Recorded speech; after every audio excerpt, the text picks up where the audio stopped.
अस्सलाम वालेकुम। आज का हमारा टॉपिक है चैप्टर नंबर 7 ऑसिलेशन का 7.5.1 energy conservation in case of simple harmonic motion. जब हमारे पास किसी बॉडी के अंदर सिंपल हार्मोनिक मोशन है तो एनर्जी वहाँ पे किस तरीके से कंजर्व करती है। तो हम लोगों ने इसके लिए एग्जांपल लिए। एग्जांपल के हमने एक मास लिया जिसको हमने स्प्रिंग के साथ अटैच किया है और जो स्प्रिंग है उसका स्प्रिंग कांस्टेंट के है और मास को हमने एम कह दिया। फिर हमने मास को पुल किया और कुछ डिस्प्लेसमेंट उसने कवर की एक्स नॉट और फिर उसके बाद हमने इसे रिलीज़ कर दिया। अगर आप देखें तो इसे हमने वर्टिकली हैंग किया हुआ है। तो आपके पास जो मैक्सिमम डिस्प्लेसमेंट आई है जब आपने उसे मेन पोजीशन डिस्प्लेस किया तो उसने हमने एक्स नॉट कह दिया। अब हमारे पास जो है ऑब्वियसली ये उसकी मैक्सिमम डिस्प्लेसमेंट एक्स नॉट और किसी भी इंस्टेंट के ऊपर किसी भी टाइम के ऊपर जो उसकी मेन पोजीशन से डिस्प्लेसमेंट है उसको हम सिंपल एक्स से रिप्रेजेंट करेंगे। मेन पोजीशन को हम ओ कह देंगे और उससे किसी भी टाइम पे जितना वो डिस्प्लेस है किसी भी पर्टिकुलर टाइम पे उसे हम एक्स कह देंगे और जहाँ पे वो जो उसकी मैक्सिमम डिस्टेंस है square root of X not square minus x square है उसका जब स्क्वायर होगा तो स्क्वायर रूट और स्क्वायर एक दूसरे को कैंसिल आउट कर देंगे।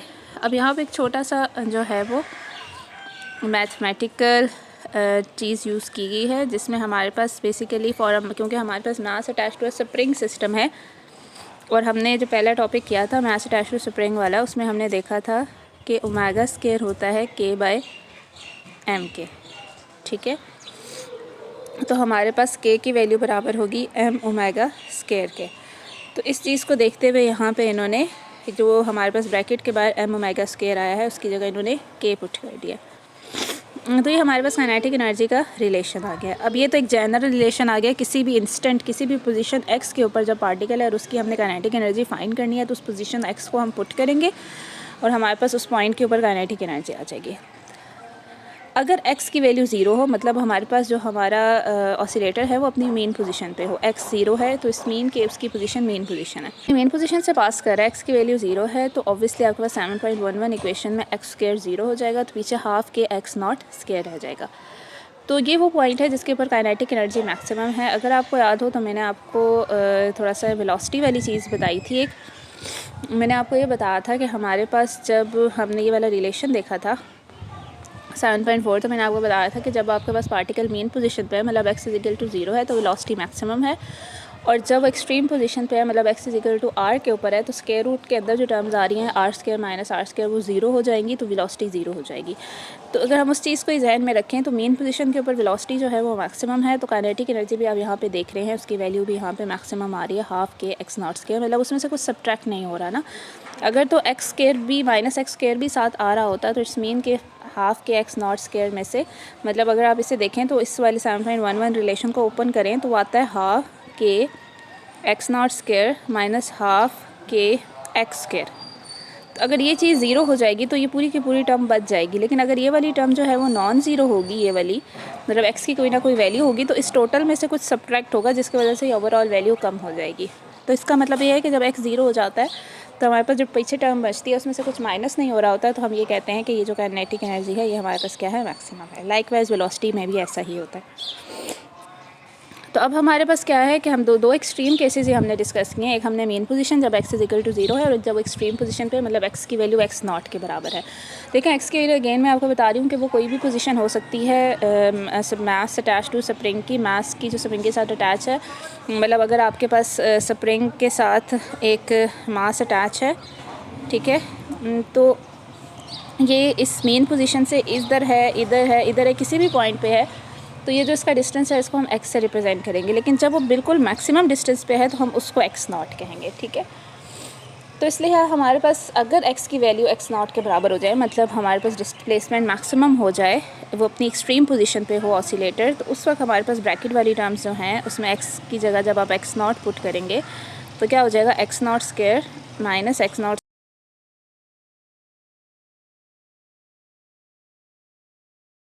जब आपके जो ऑसिलेटर है वो अपनी एक्सट्रीम पोजीशन पे होगा मतलब x is equal to x naught के ऊपर होगा तो उस वक्त हमारे पास जो काइनेटिक एनर्जी है half k x not square minus x not square हो जाएगी। मतलब आप x की जगह x नॉट पुट करेंगे तो ये वाली टर्म ज़ीरो हो जाएगी तो काइनेटिक एनर्जी आपके पास क्या हो जाएगी, ज़ीरो हो जाएगी।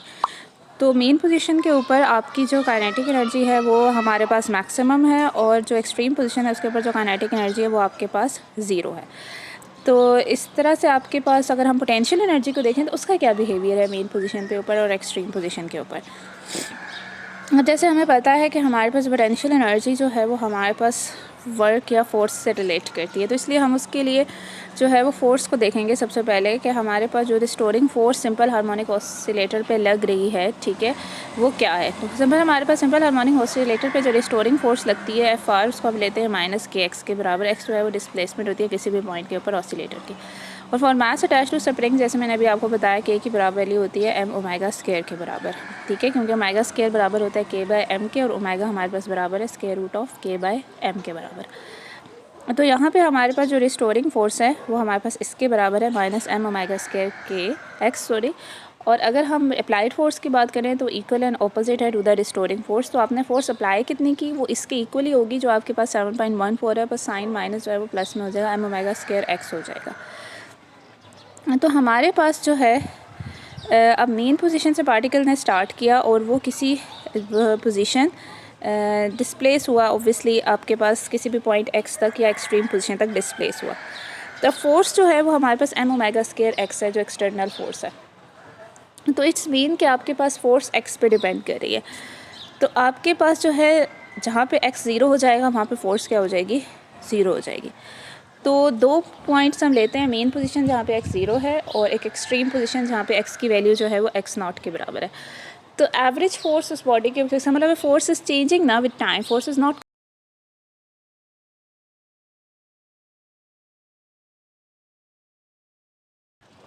तो फोर्स जब कोई चीज़ हमारे पास चेंज हो रही होती है तो हम उसकी फिर एवरेज ले लेते हैं, ठीक है। तो एवरेज हमारे पास यहाँ पे क्या है कि जो इनिशियल फोर्स है, मतलब मेन पोजीशन पे जो फोर्स है वो 0 है, और एक्सट्रीम पोजीशन पे जो फोर्स होगी वो x की जगह हम x0 पुट कर देंगे, मतलब वो आ जाएगी m ओमेगा स्क्वायर x0, ठीक है। तो हमने जब एवरेज फोर्स फाइंड की तो वो क्या हो जाएगी, हमारे पास जो मेन पोजीशन की फ़ोर्स है, एक्सट्रीम पोजीशन की फ़ोर्स है, और एवरेज दो चीज़ों की ले रहे हैं तो डिवाइडेड बाय 2 हम कर लेंगे। तो बेसिकली आपके पास जो इनिशियल फोर्स है Fi और जो फाइनल फोर्स है Ff डिवाइडेड बाय 2 करेंगे। इनिशियल फोर्स वो फोर्स है जो मेन पोजीशन पे लग रही है, मेन पोजीशन पे x 0 है तो फोर्स 0 है आपके पास। मेन पोजीशन या इनिशियल फोर्स जो है वो हमारे पास 0 होगी। एक्सट्रीम पोजीशन जो है उसकी force m omega square x0 होगी, और या फिर आप उसको m ओमेगा स्क्वायर k के बराबर है तो हम उसे k x0 भी कह सकते हैं। तो x0 और x में कर दिया है। आप देखिए अगर आप x को x0 ले लेते हैं ना तो उसमें हमारे पास ये हो जाता है कि हम एक पर्टिकुलर एक्सट्रीम केस ले लेते हैं, ठीक है। अब यहाँ पे अगर आप देखें तो इन्होंने क्या किया हुआ है कि एक जगह इन्होंने x0 लिया है, फिर यहाँ पे x लिया, ठीक है। तो बेसिकली यहाँ पे आपके पास होना सिर्फ x ही चाहिए, k x ही होना चाहिए। उसका रीज़न ये है कि देखें आप जब आप एक जनरल रिलेशन एक फ़ाइंड करते हैं और एक पर्टिकुलर रिलेशन फ़ाइंड करते हैं। लेट्स सपोज मिसाल के तौर पे आपके पास जो इक्विलिब्रियम पोजीशन है O, आपका ये स्प्रिंग है और यहाँ पे आपके पास एक मास अटैच है, ठीक है। तो ये आपके पास एक्सट्रीम पोजीशन है, मैक्सिमम डिस्प्लेसमेंट जो मास की हुई है विद मेन पोजीशन वो x। लेकिन इन दोनों के बीच में कोई भी अगर आप पोजीशन लेंगे पार्टिकल की तो उसको हम ये कहेंगे, या मास की पोजीशन लेंगे with respect to the mean position, उसको हम x कहेंगे।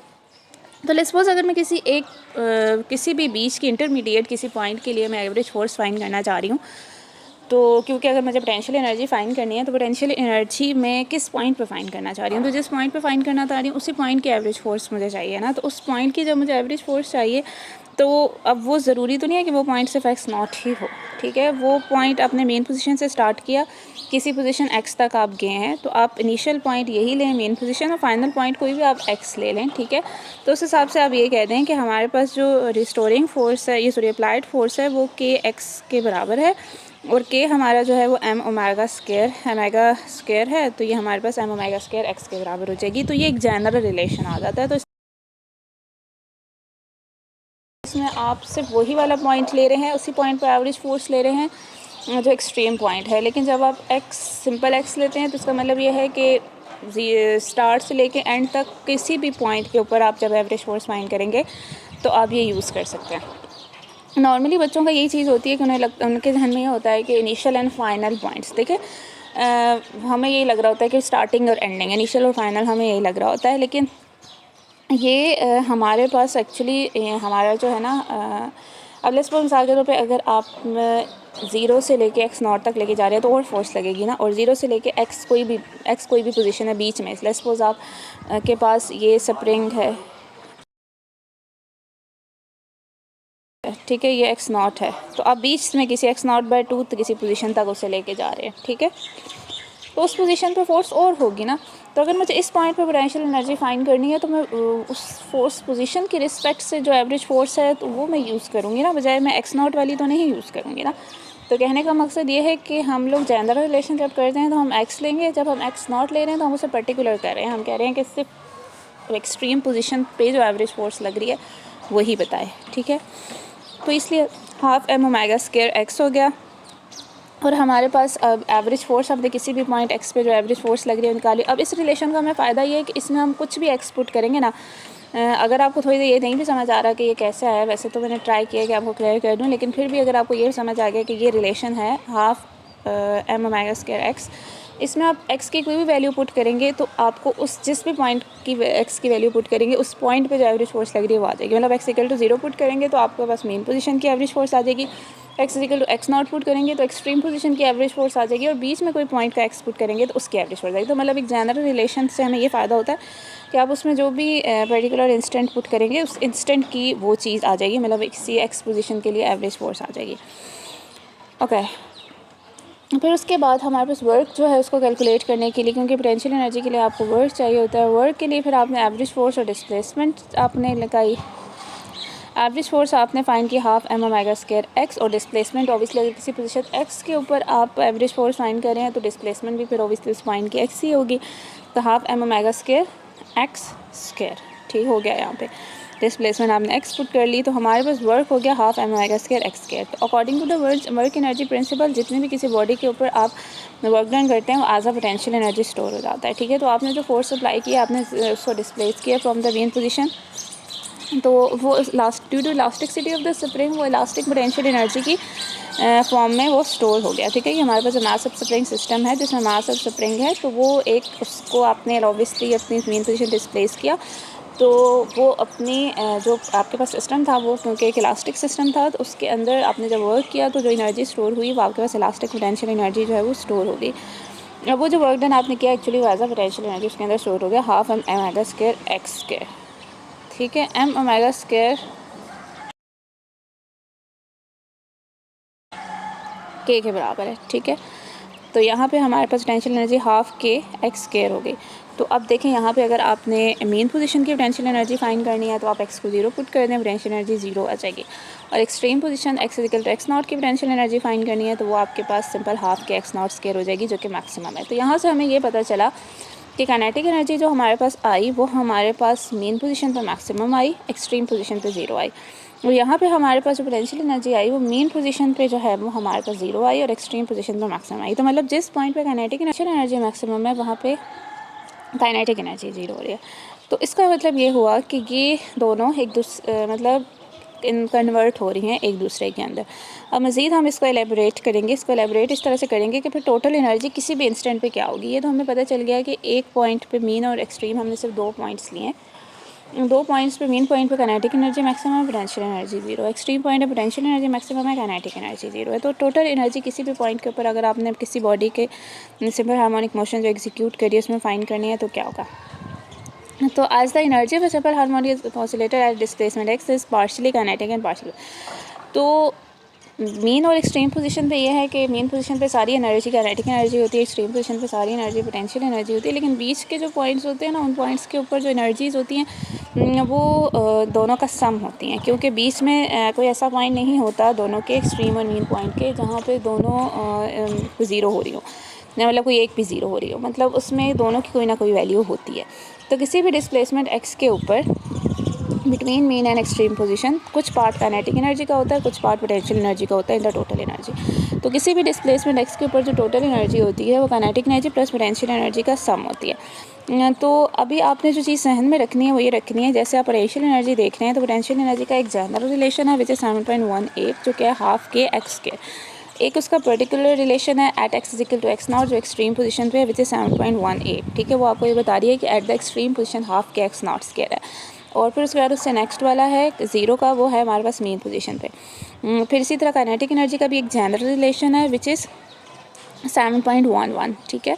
और फिर उसके बाद उसका पर्टिकुलर रिलेशन है जिसमें x equal to x naught के ऊपर काइनेटिक एनर्जी है, सो x इक्वल टू 0 पे काइनेटिक एनर्जी है which is half k x not square पर x equal to x naught पे विच इज़ 0। ठीक है, तो ये आपने जहन में रखना है। तो जो अगर जनरल रिलेशंस है ना, जैसे आपके पास 7.11 है half k x not square minus square, ये किसी भी पोजीशन एक्स पे काइनेटिक एनर्जी फाइंड करने के लिए आप ये करते हैं। उससे नेक्स्ट तो जो वाले हैं ना 7.12 एंड 7.13 वो सिर्फ पर्टिकुलर पॉइंट्स मेन और एक्सट्रीम पोजीशन के लिए हैं, लेकिन इसलिए हम उसे पर्टिकुलर रिलेशन कह रहे हैं। लेकिन 7.11 जनरल है क्योंकि वो किसी भी एक्स की वैल्यू के लिए आप उसे यूज़ कर सकते हैं। लाइकवाइज पोटेंशियल एनर्जी का भी जो रिलेशन है हाफ के एक्स स्क्वायर, वो किसी भी एक्स के लिए अगर पोजीशन एक्स के लिए अगर आपने पोटेंशियल एनर्जी फाइंड करनी है तो आप उसे यूज़ कर सकते हैं। लेकिन अगर आप उससे सिर्फ x इक्वल टू 0 या x इक्वल टू नॉट के लिए करेंगे तो एक पर्टिकुलर हो जाएगा। तो अगर आपने टोटल एनर्जी किसी भी डिस्प्लेसमेंट x में फाइंड करनी है तो इसलिए भी आपने ध्यान रखना है कि जब आप किसी भी डिस्प्लेसमेंट x के लिए टोटल एनर्जी फाइंड कर रहे हैं तो आपके पास जो जनरल रिलेशंस हैं काइनेटिक एनर्जी के एंड पोटेंशियल एनर्जी के, जो किसी भी पॉइंट x के ऊपर पोटेंशियल एनर्जी या काइनेटिक एनर्जी देते हैं वो आपने यूज़ करना है। तो टोटल एनर्जी के जो जनरल रिलेशन थे काइनेटिक एनर्जी के लिए वो half M omega square x not square minus x square था। काइनेटिक एनर्जी के लिए के की जगह ओमेगा स्क्वायर पुट किया गया और पोटेंशियल एनर्जी के लिए half M omega square x था। ठीक है, तो अब इसमें हमने किया कि इस ब्रैकेट को ओपन कर लिया। जो पहली वाली ब्रैकेट है half M omega square x not square minus half M omega square x square, ठीक है ये होगा। ठीक है, और जो साथ वाली टर्म थी वो थी हाफ एम ओमेगा स्क्वायर। के पास जो टोटल एनर्जी है किसी भी पोजीशन x के ऊपर अगर हम उसे देखें तो वो हमारे पास है half M omega square x not square. ठीक है, half M omega square x not square minus half M omega square x square plus half M omega square x square. तो ये और ये टर्म्स आपस में कैंसिल आउट होगी और पीछे रह गया half M omega square x not square, और ये आपके पास के बराबर है तो आपके पास half k x not square है। या तो आपके पास जो टोटल एनर्जी किसी भी पोजीशन एक्स पे आई है जिसको आपने काइनेटिक एनर्जी पोटेंशियल एनर्जी को ऐड करके निकाला वो half k x not square आई। तो किसी भी पोजीशन एक्स पे जो टोटल एनर्जी है वो आपके पास half k x not square है। तो अगर आप मेन पोजीशन पे देखें तो मेन पोजीशन पे आपके पास अगर आप टोटल एनर्जी कैलकुलेट करना चाहें तो टोटल एनर्जी आपके पास बराबर है kinetic energy plus potential energy. Main position पे आपके पास पोटेंशियल एनर्जी आपकी 0 है और काइनेटिक एनर्जी जो है वो आपके पास half k x not square है। तो टोटल एनर्जी आपके पास क्या होगी half k x not square. Likewise अगर आप एक्सट्रीम पोजीशन लें तो एक्सट्रीम पोजीशन पे आपके पास जो टोटल एनर्जी है वो हमारे पास क्या आ रही है, तो हमारे पास जो एक्सट्रीम पोजीशन है उसके ऊपर हमारे पास जो टोटल एनर्जी आ रही है वो हमारे पास आ रही है kinetic energy please. Total energy आपके पास आ रही है kinetic energy plus potential energy. तो पोटेंशियल एनर्जी मेन पोजीशन पे आपके एक्सट्रीम पोजीशन पे आपके पास है half k x not square और काइनेटिक एनर्जी आपके पास क्या है 0। तो टोटल एनर्जी क्या होगी half k x not square. तो मेन पोजीशन पे भी total energy half k x not square है, एक्सट्रीम पोजीशन पे भी total energy half k x not square है। तो टोटल एनर्जी आपके पास इंटरमीडिएट किसी पोजीशन एक्स के ऊपर भी half k x not square है। तो इसका मतलब ये है कि काइनेटिक एनर्जी पोटेंशियल एनर्जी जो है वो चेंज हो रही हैं लेकिन उनका सम हमेशा हर पॉइंट पे कांस्टेंट है। तो इसका मतलब ये हुआ कि आपके पास टोटल एनर्जी हर पॉइंट के ऊपर कंजर्व करेगी, सेम रहेगी। मेन पोजीशन पे पोटेंशियल एनर्जी 0 हो रही है लेकिन सारी टोटल एनर्जी काइनेटिक एनर्जी के बराबर होगी उस पॉइंट पे। एक्सट्रीम पोजीशन पे आपके पास पोटेंशियल एनर्जी मैक्सिमम है, काइनेटिक एनर्जी 0 हो रही है, सारी टोटल एनर्जी पोटेंशियल एनर्जी के बराबर होगी। तो इसका मतलब ये है कि एनर्जीज ऑसिलेट कर रही हैं, एक पॉइंट पे एक मैक्सिमम हो रही है, दूसरी पॉइंट पे दूसरी मैक्सिमम हो रही है और बीच में जो है वो एक बढ़ रही है दूसरी कम हो रही है, इसी तरह हो रहा है, एक बढ़ती है दूसरी कम होती है, दूसरी कम होती है पहली बढ़ती है। ठीक है, लेकिन उनका सम हमेशा कॉन्स्टेंट। इस बात को बहुत अच्छे से इस ग्राफ के अंदर एक्सप्लेन उन्होंने किया हुआ है। इस ग्राफ में आपके पास एक्स एक्सिस के अलॉन्ग डिस्प्लेसमेंट है और वाई एक्सिस के अलॉन्ग एनर्जी है और एक ये लाइन है ब्लू कलर की जो हॉरिजॉन्टल लाइन है। तो ये टोटल एनर्जी को शो कर रहा है। मतलब ये लाइन आपके पास ये शो कर रही है कि विद डिस्प्लेसमेंट के साथ साथ एनर्जी जो है वो चेंज नहीं हो रही, मतलब टोटल एनर्जी नहीं चेंज हो रही। मतलब आपके पॉइंट किसी भी पॉइंट पे आप ले लें, 0 से मीन से लेके एक एक्सट्रीम तक या दूसरे एक्सट्रीम तक कोई भी पॉइंट ले लें, टोटल एनर्जी जो है वो अगर ये स्ट्रेट लाइन इसका जो बिल्कुल पैरेलल है टू द हॉरिजॉन्टल एक्सिस वो शो करिए कि डिस्प्लेसमेंट के साथ टोटल एनर्जी चेंज नहीं हो रही। लेकिन जो बीच वाले कर्व्स हैं जो इंडिविजुअली काइनेटिक या पोटेंशियल एनर्जी को शो कर रहे हैं वो आपको ये बता रहे हैं कि लेकिन kinetic and potential energy change हो रही है। अब यहाँ से अगर आप स्टार्ट करें तो यहाँ पे आपको ये ग्रीन वाला कर्व 0 है जो कि काइनेटिक एनर्जी को रिप्रेजेंट कर रहा है और ये डॉटेड वाला पोटेंशियल एनर्जी को रिप्रेजेंट कर रहा है। तो इस पॉइंट पे काइनेटिक एनर्जी 0 है लेकिन पोटेंशियल एनर्जी मैक्सिमम है और इन दोनों का सम जो है वो आपके पास जो है टोटल एनर्जी दे रहा है जो कि इक्विवेलेंट है इसके। ठीक है, मतलब किसी भी पॉइंट पे आप इनको लेट्स सपोज आप इसको ऐसे समझ लें कि अगर एक 0 है एक 10 है, उनका सम करें 10 है। बीच में कोई पॉइंट आएगा, एक 5 हो जाएगा, दूसरा भी 5 हो जाएगा, सम उनका 10 ही रहेगा। कोई पॉइंट आएगा, एक 3 हो जाएगा, दूसरा 7 हो जाएगा, लेकिन सम 10 ही रहेगा। मतलब एक बढ़ रही होगी, दूसरी कम हो रही होगी, या कुछ इस तरह से होता रहेगा, लेकिन सम हर पॉइंट पर सेम रहेगा। तो यहाँ पे देखें, फिर उसके बाद आहिस्ता आहिस्ता जब आपके पास इस मेन पोजीशन की तरफ बॉडी आ रही है तो पोटेंशियल एनर्जी डिक्रीज़ कर रही है, काइनेटिक एनर्जी इंक्रीज़ कर रही है। फिर उसके बाद आहिस्ता आहिस्ता वो मेन पोजीशन पे पहुँचेगा, मेन पोजीशन पे पहुँचेगा तो काइनेटिक एनर्जी मैक्सिमम हो जाएगी, पोटेंशियल एनर्जी 0 हो जाएगी। फिर वो दूसरी एक्सट्रीम पोजीशन की तरफ जाएगा तो फिर से आपके पास पोटेंशियल एनर्जी इंक्रीज़ करने लगेगी और काइनेटिक एनर्जी डिक्रीज़ करेगी। तो ये कर्व्स आपके ये पास ये शो कर रहे हैं कि एक चीज़ जो है वो इंक्रीज़ कर रही है, दूसरी चीज़ डिक्रीज़ कर रही है, लेकिन इनका सम हर पॉइंट पे जो है वो कांस्टेंट है। टोटल एनर्जी वो हर पॉइंट पे कांस्टेंट है।